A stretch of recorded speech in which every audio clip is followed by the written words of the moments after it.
let's continue with our FMEA. Okay, this is the real issue. Okay, I believe some of you have learned about FMEA earlier on. You dah belajar dekat mana dulu? You dah jumpa FMEA dekat mana dulu? Ada orang kongsi-kongsi lah. I see. Okay, so in these 2 days, we have started dengan kita FMEA1 dengan process map. Okay, and then we had our cause and effect matrix. Okay, and now we are going into our FMEA. Okay, we cannot just simply start with FMEA, right? Now after completion of day 1, you can see how much we needed this process map as well as cause and effect matrix. Okay, because you can see that our process map is where you build the universe. Okay, where you recognize all the input elements. Okay, you have to recognize everything. Okay, and then you completed your cause and effect matrix. Okay, where you start screening out, okay, the input variables that you think are not critical in terms of affecting in creation of the defects. Okay, so those 2 tools have helped you to narrow down into a few variables, few input variables that most probably can help create your defect. For instance, your group, how many input variables you are carrying forward into FMEA?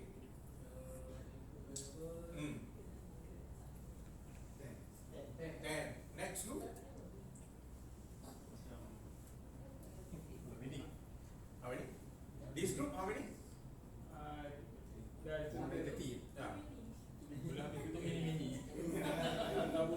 Okay, never mind. But the whole idea, the usage of this cause and effect matrix, so that you can narrow down, okay, so that you can filter out, okay, the input variables that are not, you think are not affecting the defects, okay, so that you can focus on maybe 10 input variables in your FMEA for further analysis in your FMEA. Okay, now let's dive into our FMEA.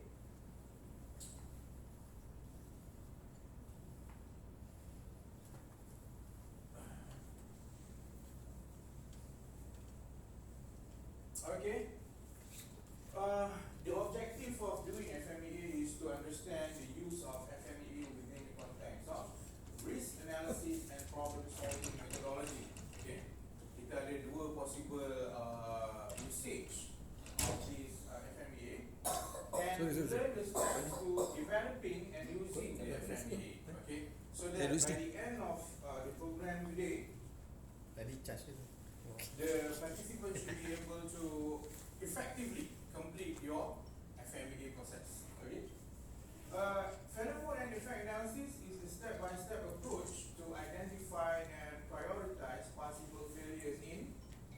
These are the scenarios where you can use your FMEA in design, okay, in manufacturing, in your product, okay, regardless of the process. You don't want to know what the process, you just want to do an FMEA on this particular product. Okay, your process, okay, and services. Okay, so you can use FMEA in process review, okay, or product review, in order to further improve your product by reducing the defects and mitigating the failure risk.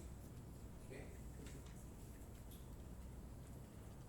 The mission of these common risk analysis tools are to mitigate the risk, eliminate the risk. Okay, mitigate is to reduce the effect of the risk, and even the risk itself, and eliminate is totally eliminating the risk. Okay, during design or operational stage, operational is easy, but design is everything is still on the blueprint. Okay, even though the design is still in the blueprint level, you can evaluate your design. You can evaluate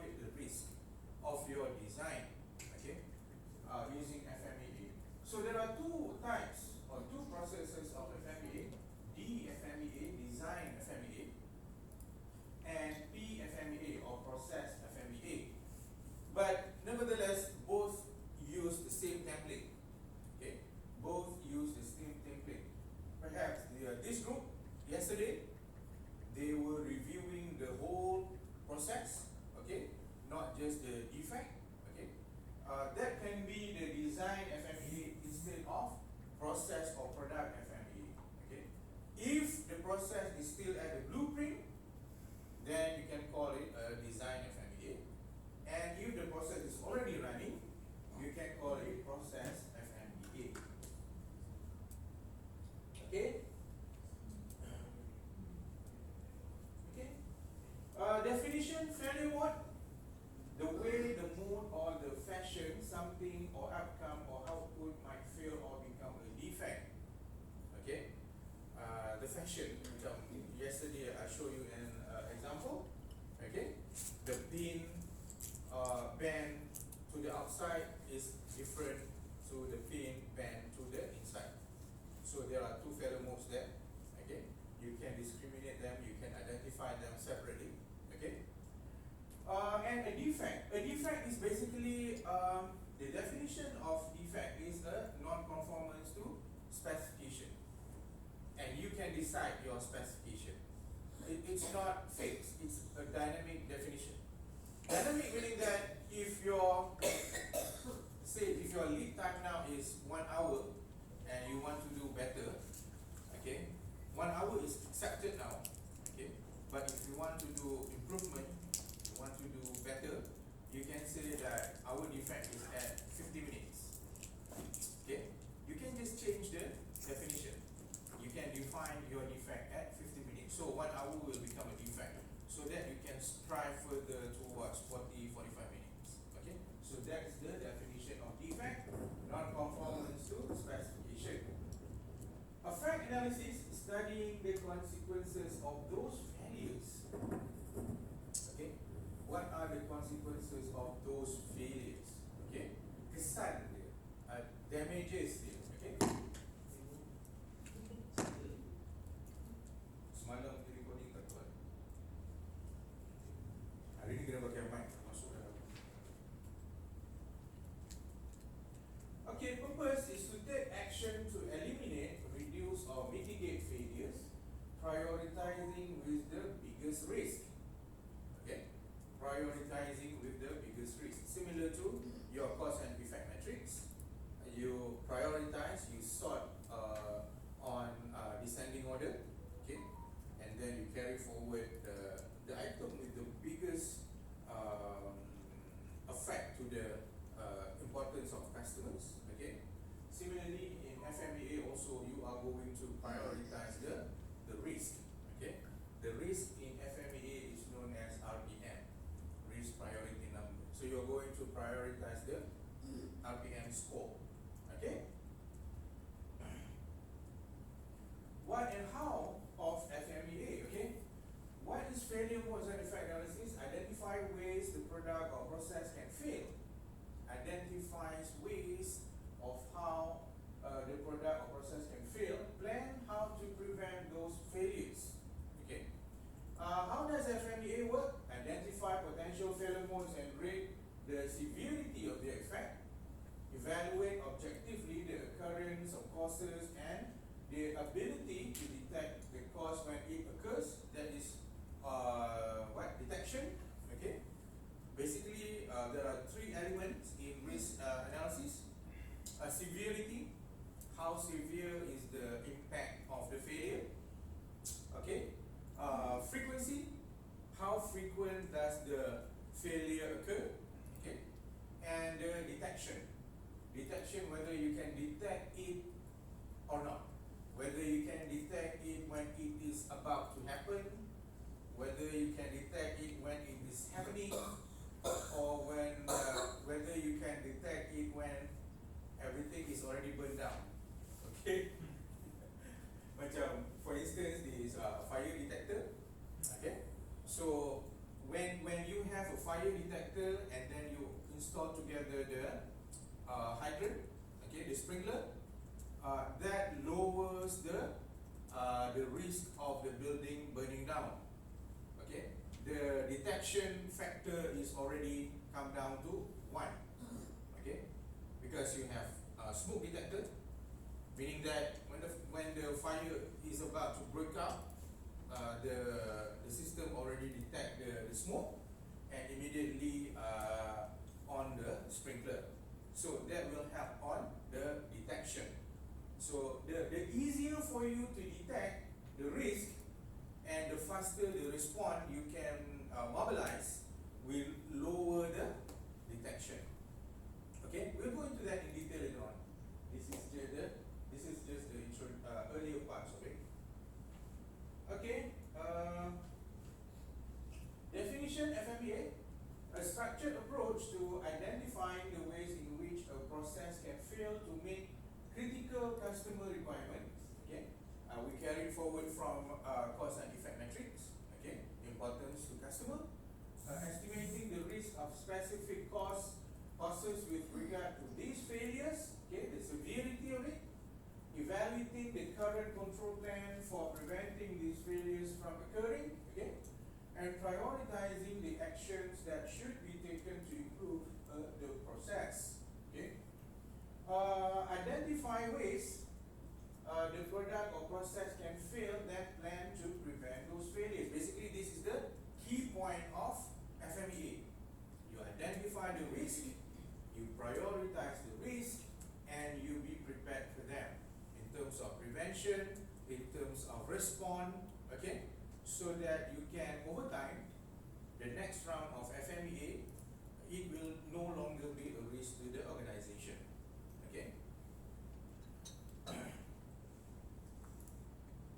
Purpose and benefits of FMEA: improves the quality, reliability, and safety of products. Okay, helps to increase customer satisfaction, reduces product development timing and cost, and documents and tracks actions taken to reduce risk.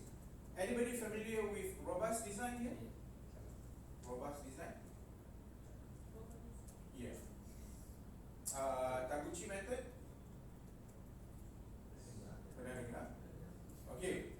So basically, when you do your product design or even a small solution design, there are many ways you can do the design.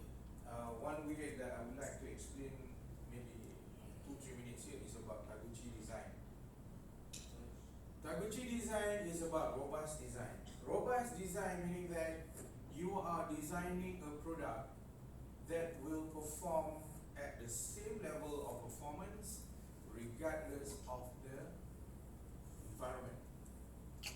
Okay, that is what it meant by robust design. Robust meaning that, for instance, if you are designing a car or a shock absorber, okay, regardless of the road surface, whether it has pebbles, whether it has whether it is slippery, whether it is hot right in the mid of the afternoon, okay, whether it has potholes, whether it is climbing, whether it is descending the hill, the performance of comfort is the same. That is what we call robust design. So similarly, in this kind of design also, before you come down to the design or experiment whatsoever, you also need to do this risk analysis. Okay, what happens if these potholes, okay, appear? What happens if you have to zigzag the road? What happens if all these variables come together at one time? Slippery road, potholes, zigzag. So how are you going to design a shock absorber that can perform at the same level regardless of the environment? That is robust design. So similarly, reduce product development timing and cost. That's the point that triggered me about robust design when we do FMEA. Okay. Types of FMEA you have here. This is a bit smaller than my classification earlier. System FMEA is used to analyze systems and subsystems in the early concept and design stages. When it is still on paper, you have not come up with the prototype yet. It's still on paper,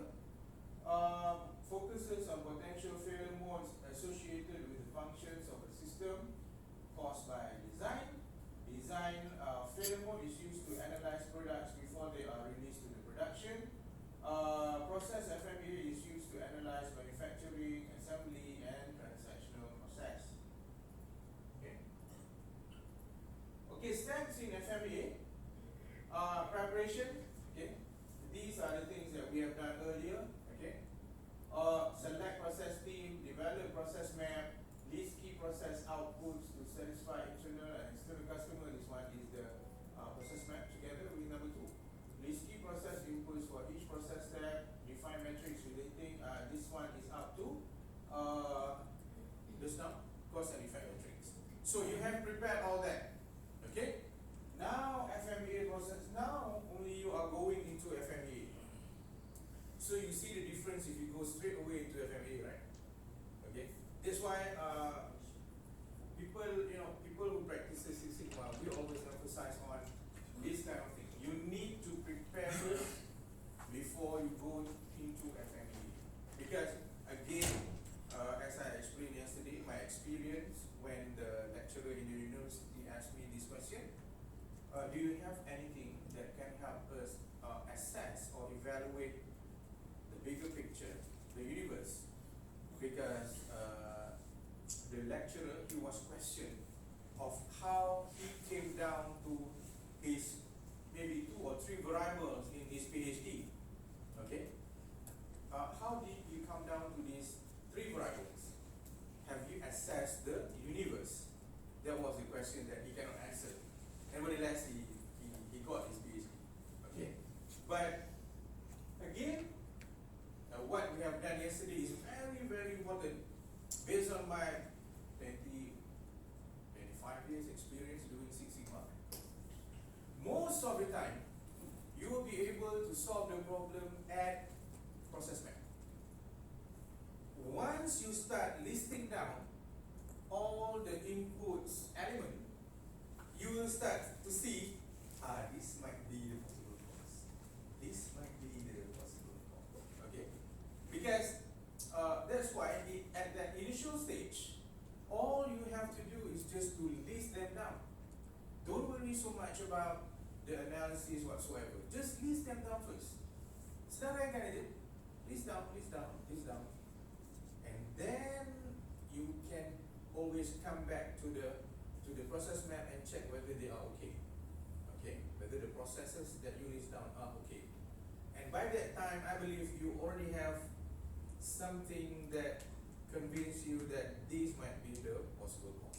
Okay, so that is at recognize stage, identifying stage. Now we are at analyze stage without the data. Okay, we are going to analyze the possible cause in FMEA, but without the hypothesis testing, without the statistical evidence. We are going to evaluate based on our experience, based on our knowledge, based on the theory, based on the evidence, okay, based on even hearsay, experience of other people, okay. But maybe that can be sufficient, okay, to a certain degree. That can be sufficient for you to solve the problem, okay. FMEA process, least waste process inputs can vary causes and identify associated failure modes and effects. Least waste here, least waste. Least other causes, sources, and associated FMEAs. Okay. Assign severity, occurrence, and detection rating to each cause. Severity, this column here. Occurrence, this column here. And detection, this column here.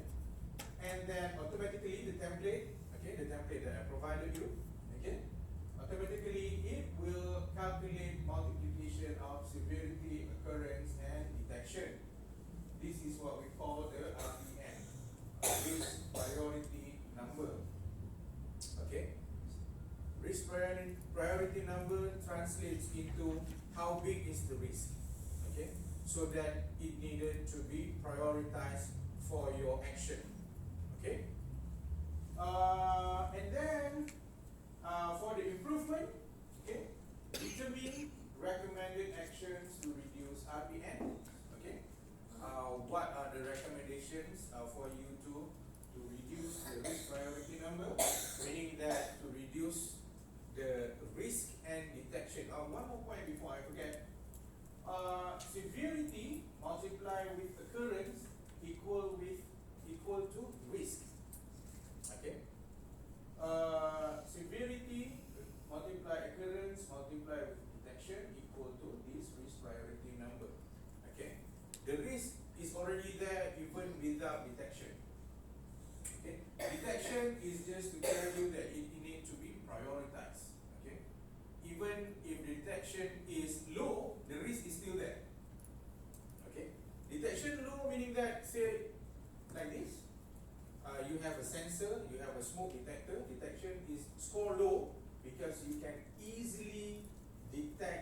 the score is low. Okay. Regardless of the detection score, the risk is severity and high frequency. Okay. Okay. And create waterfall graph to forecast risk reduction. Take appropriate actions. Recalculate all RPNs and put controls into place. Okay. This is for improvement. Okay. After the risk priority number, there's 3 columns there for actions, for countermeasure that you can take in order for you to evaluate the process post improvement. Okay. From here on, let's go into our template. Okay. Let's go into our template. Okay. Any question for that? So OCC. Here, right? Here. Okay. Detection.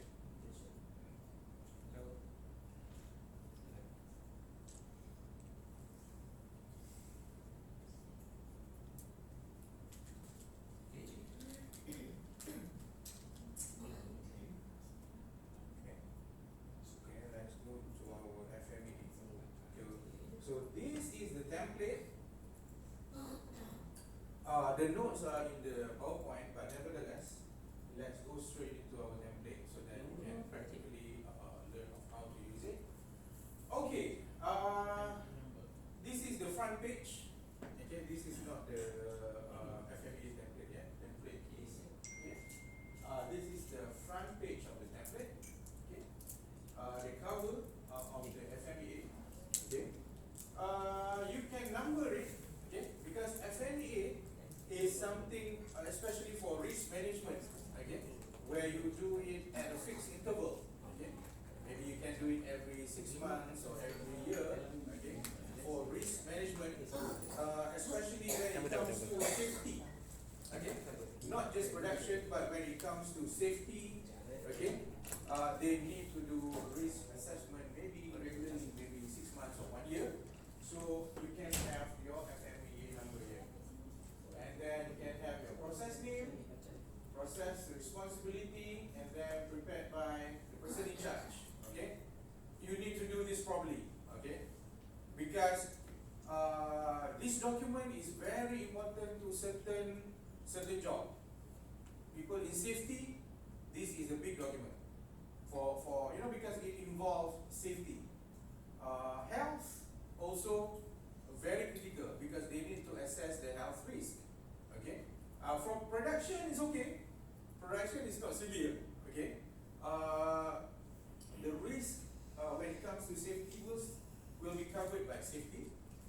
Production will be doing especially on defect reduction. Okay. Affected products, you have to key in all this information. Then the best thing that you need to do is you need to assign one person to get this thing done. 1%. Okay, so that he'll be the person in charge of FMEA. Okay, 1 or 2%, so that they can cover each other. Okay. Okay, and you need to. Okay, that one is in the template. Okay, so this is the FMEA template. Let me magnify a little bit. Okay, you can see it. Okay.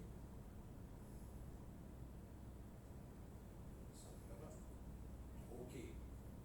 This size big enough. Okay. This size 700. Okay, this is the FMEA template. You can see the title there. Process and product failure modes and effects analysis. Okay. And up here, process or product name. Okay, process name or product name. Okay. Responsible person. This is very important. This is very important because this is risk analysis. Okay. Whether you call it defect or sometimes because you want to reduce the defect, you forget about the risk. Okay. But it is the same thing. Okay. That's why the responsible person is very critical. You need to have you need to assign. Okay.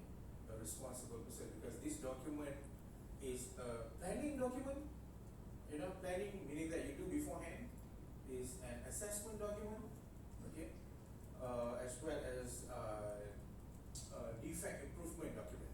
Okay, so this is very important. Prepared by whoever they are, page number, and then you need to have the date. Okay, forget about defects, you know, especially for FMEA that is done regularly. Okay, change management. Now you're doing FMEA? No. I think you need to introduce this FMEA. Whenever you do any changes, you need to assess the risk using FMEA. Sekarang ada what? You can add this into your procedure. Because whenever you change your anything, you need to recognize all the changes. You need to evaluate the risk of all the changes, and you need to mitigate the risk of all the changes. Okay.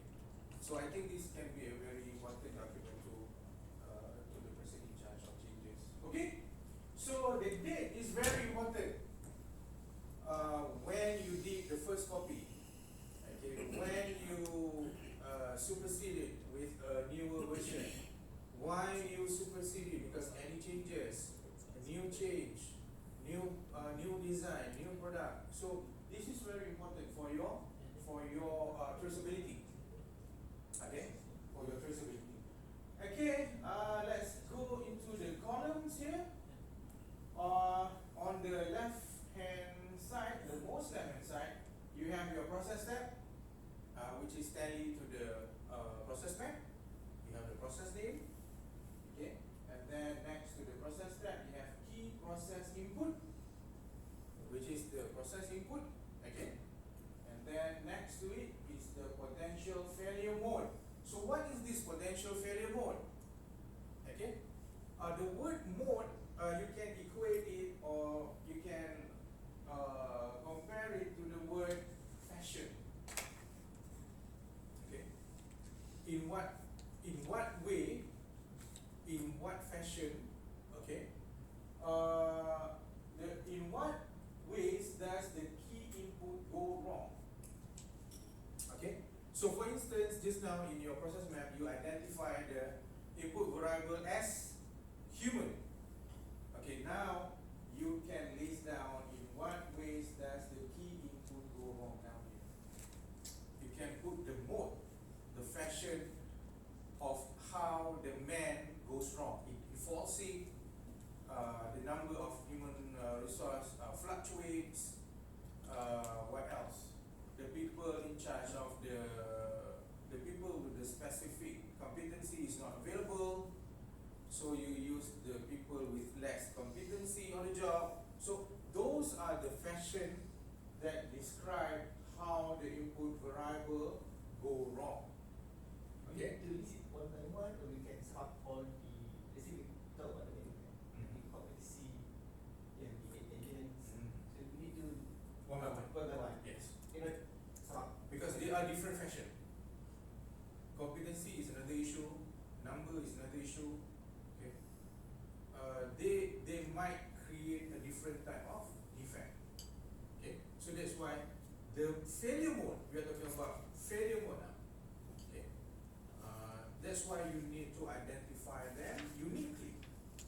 Okay, uniquely. You need to discriminate from one to another. For instance, lighting process 1, lighting process 2, lighting process 3.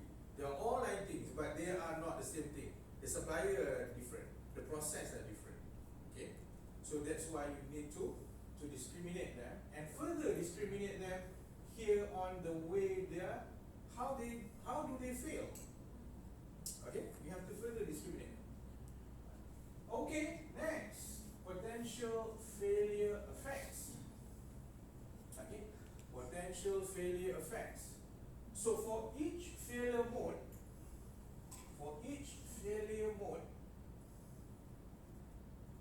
okay, for each failure mode you have inside here, its